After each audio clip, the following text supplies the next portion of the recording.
Welcome to Coruzant Technologies, home of the Digital Executive Podcast. Welcome to the Digital Executive. Today's guest is Avrom Gilbert. Avrom Gilbert is the CEO of Spark Beyond, pioneer of the AI-powered Always Optimized platform that allows generative AI to drive constant improvement in business operations. The Always Optimized platform extends generative AI's world knowledge to a detailed understanding of the key drivers of operational performance as reflected in complex patterns across structured operational data sources such as CRM, ERP, and IoT data. Avrom is a highly experienced high-tech executive with more than 20 years of experience managing, funding, and driving growth at rapidly growing technology companies. Avrom's former roles include Chief Operating Officer of SimilarWeb and Seeking Alpha, as well as being a board member of a number of high-growth companies. In addition, Avrom has spent a number of years in investment roles at Jerusalem Global Ventures and Ion Asset Management. Well, good afternoon, Avrom. Welcome to the show. Hi. Well, thanks very much for having me here.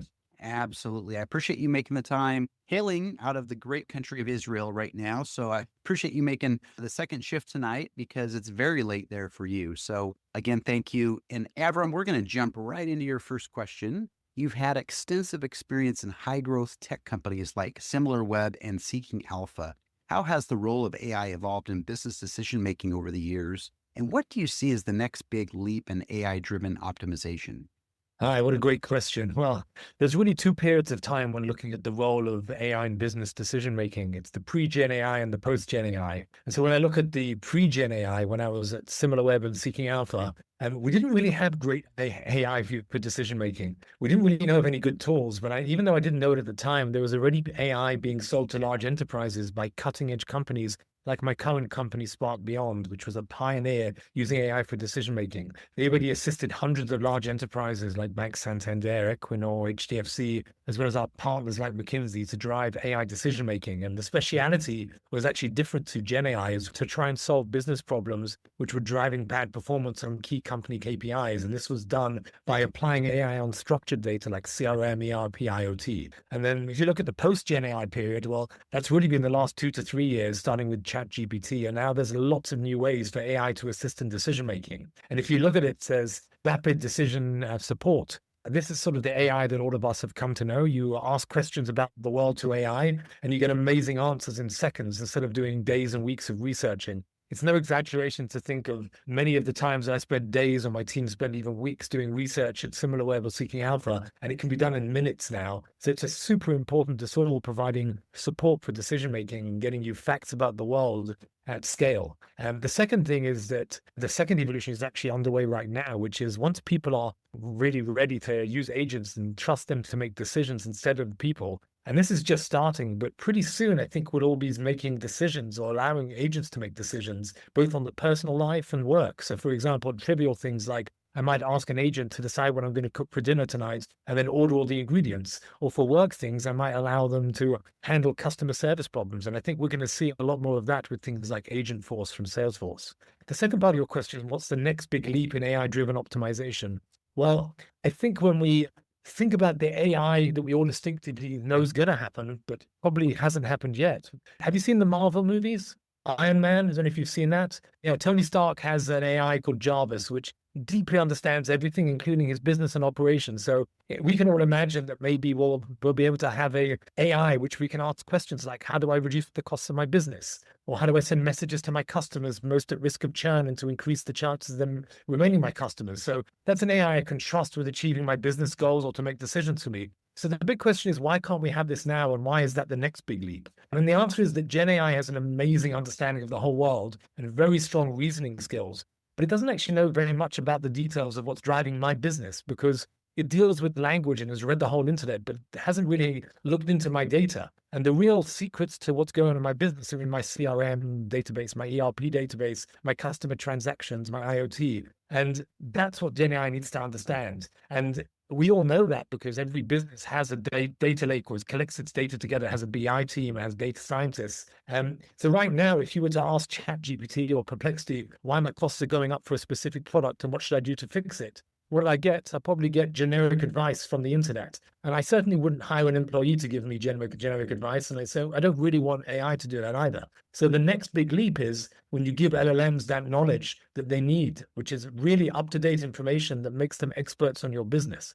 And that's actually why we've launched our Always Optimized platform, because our whole goal right now is to educate LLMs as to what the deep insights are about your business. And we think this is the next big leap. And it's really exciting because then everyone can have this Jarvis type AI, which people see in Marvel movies and think is science fiction, but actually you can have it.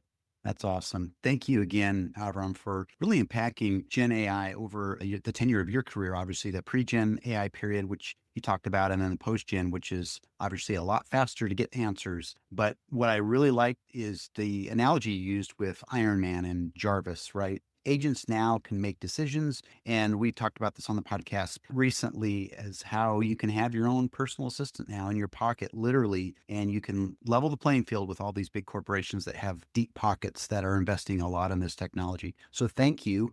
Avram, the next question I have for you, what is the next big leap in AI-driven optimization? Well, I think it's going to be having those AIs that actually deeply understand your business.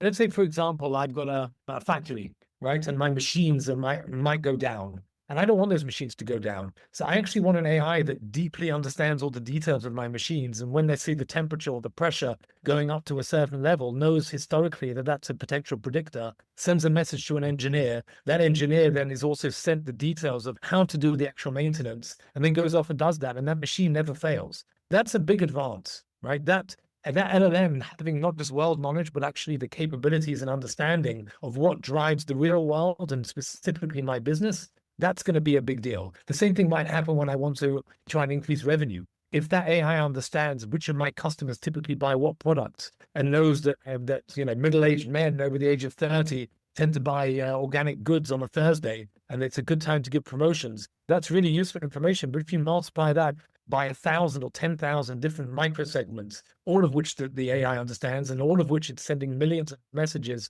and promotions around automatically, that's a game changer.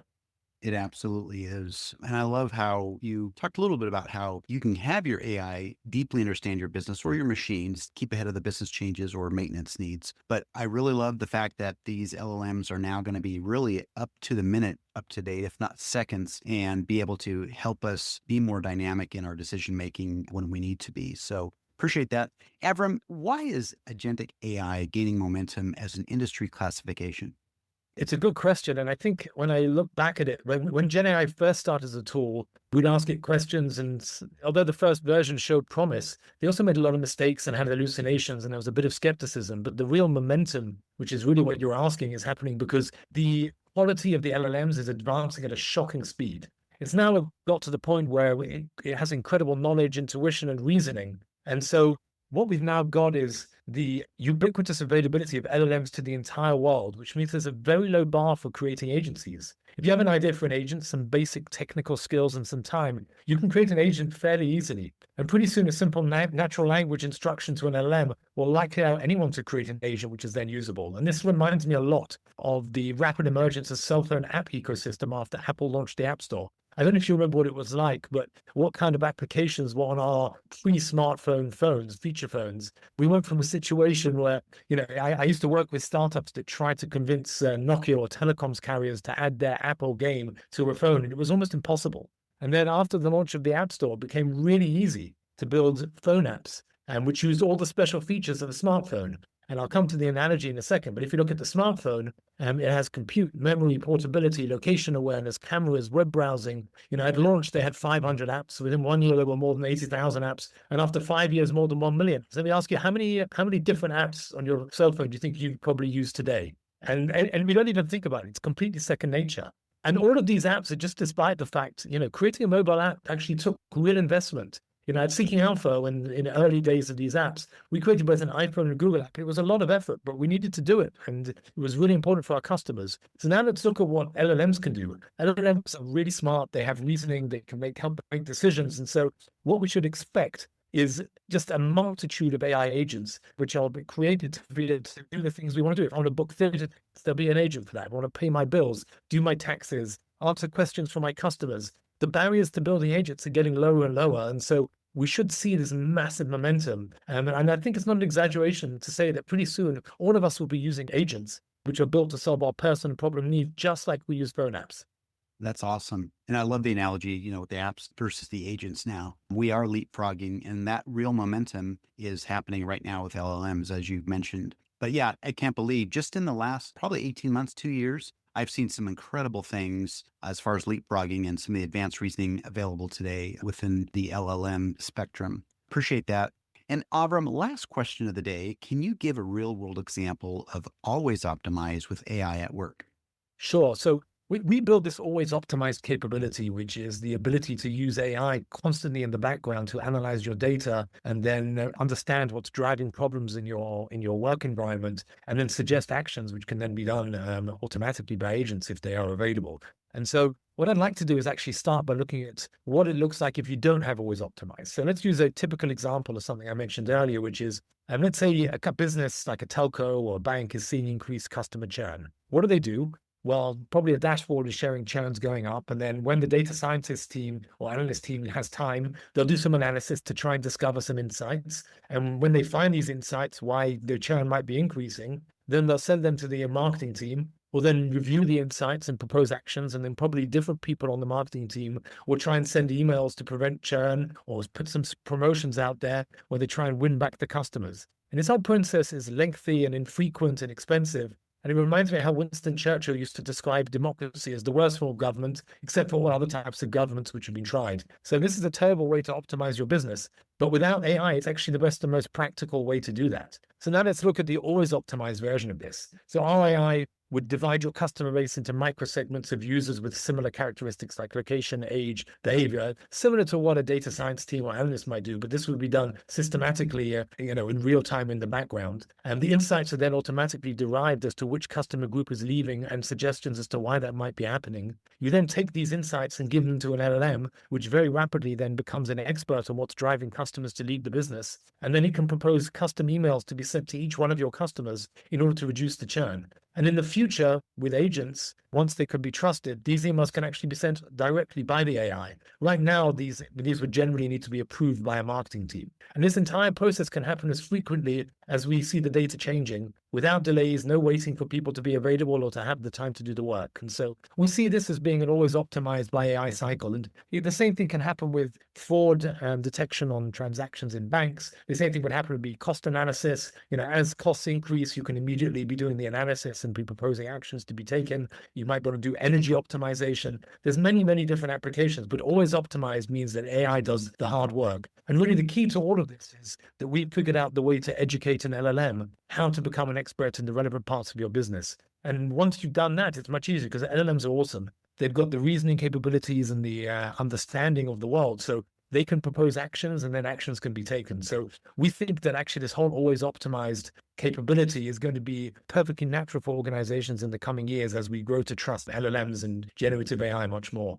Thank you. I appreciate you unpacking that. It's important for our audience as well here. Using that always optimized in your everyday work, doing the hard work, right? Versus the old way where you had multiple siloed teams that needed multiple approvals and there was always these dependencies. Now I like how always optimized is where it can go ahead and do some of those tasks almost simultaneously as you start to see maybe customer churn or disruption or something going wrong. It can actually do that work real time, which I think is really amazing. So Avram, it was such a pleasure having you on today, and I look forward to speaking with you real soon. Thanks so much. Really a pleasure to be here. Bye for now.